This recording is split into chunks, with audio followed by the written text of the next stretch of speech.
Wakil Bupati Badung Suwiyasa menyerahkan dana hibah bagi masyarakat Kuta Utara untuk mempercepat proses pembangunan dan kesejahteraan.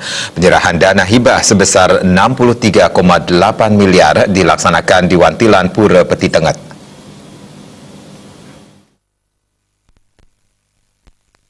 Penyerahan bantuan dana hibah dari pemerintah Kabupaten Badung kali ini dilaksanakan di Kecamatan Kuta Utara. Bupati Badung Inyoman Giriprasa dalam sambutannya yang dibacakan Wakil Bupati Suwiyasa menyampaikan, bantuan hibah akan mendorong laju pembangunan di segenap aspek kehidupan, baik sosial, ekonomi maupun religius.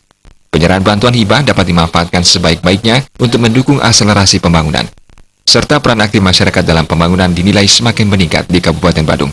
Hal ini terlihat dari derasnya proposal yang disampaikan kepada Bupati secara langsung maupun melalui penjaringan aspirasi oleh anggota DPRD Kabupaten Badung. Pemerintah Badung sangat mengapresiasi partisipasi aktif dan animo masyarakat dengan diwujudkan melalui penyerahan dana hibah di Kecamatan Kuta Utara. Penyerahan bantuan dana hibah kepada kelompok masyarakat diharapkan dapat mempercepat pembangunan sehingga terwujud kesejahteraan masyarakat. Dana hibah agar dipergunakan dengan baik sehingga memiliki nilai tepat guna dan tepat sasaran dalam mendukung pembangunan berkelanjutan. Kita hari ini melakukan penyerahan dana hibah ya, kalau tidak salah kepada 60 pihak yang memohon dan yang sudah kita cairkan hari ini di Kuta Utara dengan jumlah dana kurang lebih 63 miliar.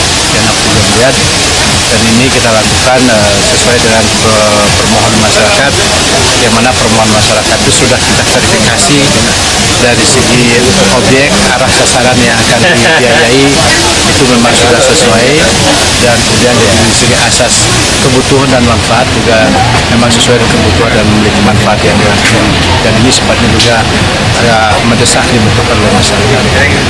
Dan demikian maka dalam rangka salah satu cara kami untuk mempercepat mewujudkan visi misi khususnya dalam hal pembangunan peningkatan kebudayaan bidang agama, adat, budaya, seni dan tradisi sendiri, karena keterbatasan kita dalam pelaksanaan yang dilakukan oleh pemerintah, maka salah satu cara kita lakukan yang juga sesuai dengan regulasi yang berlaku itu sudah memberikan uang sifatnya tunai kepada masyarakat dalam bentuk hibah ataupun bansos sosial.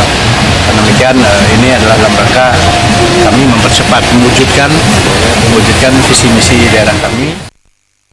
Wabub Suwiyasa menambahkan masyarakat penerima hibah harus membuat pertanggungjawaban. Penyerahan dana hibah merupakan program bersama antara DPRD dengan pemerintah daerah Badung, diserahkan sebanyak 63,8 miliar rupiah lebih untuk 60 penerima di Kecamatan Kuta Utara. Pada kesempatan tersebut hadir Ketua DPRD Badung I Putu Parwata, beserta anggota DPRD, Asisten Pemerintahan dan Kesra, Sekda Badung Ida Bagus Yoga Segara, Penglisir Puriagang Bengwi, Anagung Gede Agung, tokoh masyarakat I Bagus Alit Sucipta, beserta tokoh masyarakat setempat. Indra Wijaya, Bali TV.